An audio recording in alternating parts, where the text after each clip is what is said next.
আসসালামু আলাইকুম বন্ধুরা, আশা করি আপনারা সকলে সুস্থ আছেন। বন্ধুরা, আপনারা দেখছেন মেহেদী হাসান ইউটিউব চ্যানেল। তো আজ আপনাদের সামনে যে বিষয়টি নিয়ে আলোচনা করব সেটি হচ্ছে বাংলাদেশ বিমান বাহিনী। আপনারা জানেন যে বর্তমানে আমাদের পার্শ্ববর্তী যে দেশ রয়েছে মায়ানমার এবং ভারত, তাদের যে বিমান বাহিনী রয়েছে সেটা কিন্তু বাংলাদেশ এয়ারফোর্সের চাইতে আপনারা বলতে পারেন যে হাজারকে হাজার গুণ শক্তিশালী। পক্ষান্তরে বাংলাদেশের মায়ানমারের যে অর্থনীতি তার চেয়ে বলতে পারেন এক কথায় অনেক ভালো অবস্থানে রয়েছে বাংলাদেশের অর্থনীতি।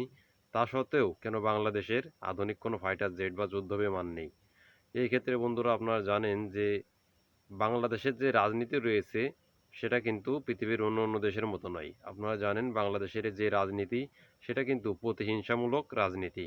কাজেই এই রাজনৈতিক প্রতিহিংসামূলক কারণে কিন্তু বাংলাদেশ বিমান বাহিনী আজও অবহেলিত রয়েছে। আহ, এই জন্যই কিন্তু তারা এখনো পর্যন্ত দেশের যে বিমান বাহিনী সেখানে আধুনিক কোনো ফাইটার জেট তারা যুক্ত করতে পারেনি। আপনারা জানেন যে সাম্প্রতিক সময়ে যে সাবেক প্রধানমন্ত্রী শেখ হাসিনা ক্ষমতায় থাকা অবস্থায় ভারতকে সন্তুষ্ট করতে গিয়ে বিশেষ করে তিনি কোনো ফাইটার জেট কিন্তু ক্রয় করেননি। তো এখন কিন্তু পরিস্থিতির অবনতি হয়েছে, যুগ বদলেছে। তো বিশ্বের সাথে তাল মিলিয়ে প্রত্যেকটি দেশ যখন তার সামরিক অস্ত্রশস্ত্র ক্রয়ে সমর অস্ত্র ক্রয়ে যখন ব্যস্ত হয়ে পড়েছে, ঠিক এরই মাঝেই কিন্তু বাংলাদেশের যিনি অন্তর্বর্তীকালীন সরকারের প্রধান উপদেষ্টা রয়েছেন তিনি কিন্তু যুগান্তকারী কিছু পদক্ষেপ নিয়েছেন। আপনারা জানেন নির্বাচিত সরকার যারা হয় তারা কিন্তু বিশেষ করে রাজনীতিক অনেক কারণেই অনেক কিছু করতে পারেন না। তাই তিনি যতদিন এই অন্তর্বর্তীকালীন সরকারে রয়েছেন ততদিন বাংলাদেশ সামরিক বাহিনীকে যতদূর সম্ভব উন্নত করার প্রতিশ্রুতি দিয়েছেন। আপনারা জানেন 2024 উপলক্ষে বাংলাদেশ বিমান বাহিনীর প্রধান তার একটা বড় টিম সহ কিন্তু চায়নাতে অবস্থান করছেন। আপনারা জানেন সাম্প্রতিক সময়ে বাংলাদেশ অন্তর্বর্তীকালীন সরকার পাকিস্তান থেকে 40টি JF-17 যে থান্ডার ফাইটার জেট রয়েছে সেটির অর্ডার দিয়েছে এবং জরুরি ভিত্তিতে বাংলাদেশের ভিতরে ডেলিভারি দেওয়ার কথা রয়েছে। তো এখন দেখেন যে চায়নাতে হুট করেই কেন আমরা যেটা নিয়ে আশঙ্কা করছিলাম যে মার্কিন যুক্তরাষ্ট্রের সাথে সম্পর্ক করতে গিয়ে যেন চীনের মতো বন্ধু দেশের সাথে আমাদের সম্পর্ক কখনো নষ্ট না হয়ে যায়, তো এদিকেই সম্ভবত নজর দিয়েছেন ডক্টর মোহাম্মদ ইউনূস। তো বাংলাদেশ বিমান বাহিনীর প্রধান তার যে টিম রয়েছে সেটিকে নিয়ে বর্তমানে চীনে যাওয়ার একটা নিউজ আমরা পেয়েছি। জাপানের একটি বিখ্যাত টেলিভিশন এটা কিন্তু নিশ্চিত করেছেন এবং এই যে তিনি চায়নাতে যাচ্ছেন যে তার একটা বড় টিম নিয়ে, ধারণা করা হচ্ছে যে চায়নার তৈরিকৃত যে জে-10সি ফাইটার জেট রয়েছে সেটি ক্রয় করবে বাংলাদেশ। হ্যাঁ, এটা আমি বলছি না, এটাই বলছে জাপানের একটি জনপ্রিয় একটি গণমাধ্যম।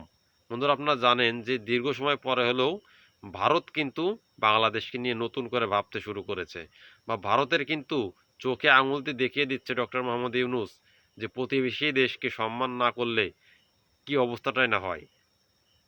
হ্যাঁ, এটা আমি বলছি না, এটাই কিন্তু বিভিন্ন রাজনৈতিক ও সামরিক বিশ্লেষকরা বলছে বন্ধুরা।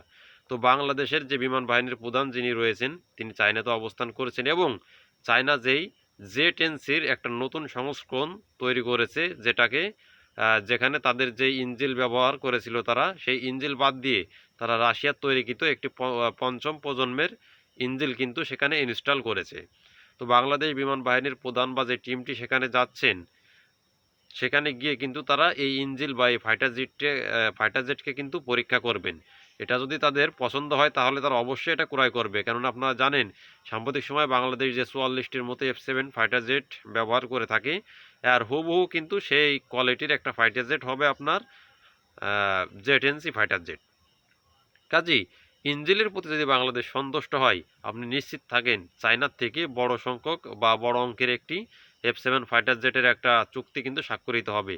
এবং সবচেয়ে ইন্টারেস্টিং ব্যাপার হলো এই যে বাংলাদেশকে কিন্তু চায়না বাকিতে এই অস্ত্র দেবে। হ্যাঁ, ঋণের মাধ্যমে, মানে এক কথায় কিস্তির মাধ্যমে কিন্তু তারা বাংলাদেশকে অস্ত্রটা দিবে, যা মোটেও ভালোভাবে নিচ্ছে না ভারত।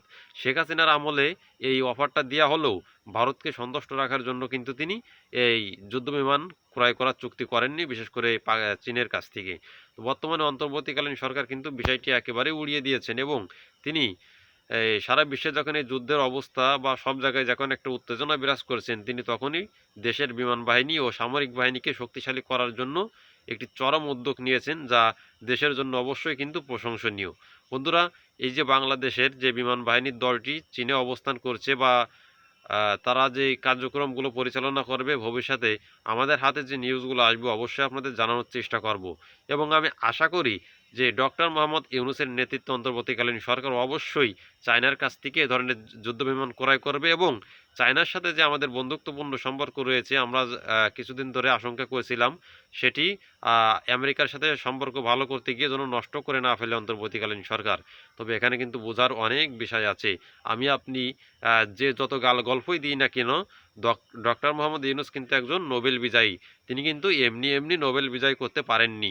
অবশ্যই তার ভিতরে মেধা আছে, তার ভিতরে বিভিন্ন নলেজ আছে বা বিভিন্ন আইডিয়া আছে।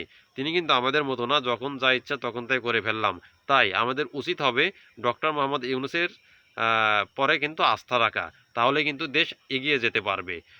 কোরআনের ভিতরে, পবিত্র কোরআনের ভিতরে আল্লাহ তাআলা বর্ণনা করেন যে যদি তোমরা উন্নত হতে চাও তোমরা একে অপরের সাথে ফাসাদ সৃষ্টি করো না এবং তোমাদের যে নেতা থাকবে তাকে তোমরা বিশ্বাস করো, তোমাদের নেতাকে তোমরা মানো, তবে তোমরা উন্নত হতে পারবে বা উন্নত জীবনযাপন করতে পারবে, তোমরা ভালো থাকতে পারবে।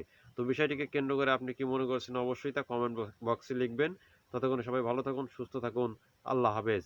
এবং পরবর্তীতে এই ভিডিওগুলো অবশ্যই আমি আপনাদের জানানোর চেষ্টা করব যে বাংলাদেশ বিমান বাহিনী বা বাংলাদেশ সামরিক বাহিনী কখন কোন অস্ত্র ক্রয় করবে বা চায়নার সাথে বাংলাদেশের সম্পর্ক ভবিষ্যতে কী হবে, মার্কিন প্রেসিডেন্ট যিনি নতুন নির্বাচিত হয়েছেন ডোনাল্ড ট্রাম্প, তিনি ক্ষমতায় আসাতে বাংলাদেশে কতটুকু আহ, ভূমিকা রাখতে পারেন বা তিনি বাংলাদেশ নিয়ে কি কোন মতামতগুলো পোষণ করতে পারেন বা এরকম বিভিন্ন আপডেট আপনাদের জানানোর চেষ্টা করব। তো আজ এখানে শেষ করছি। আসসালামু আলাইকুম ওরহমতুল্লাহি ওবরাকাতুহু।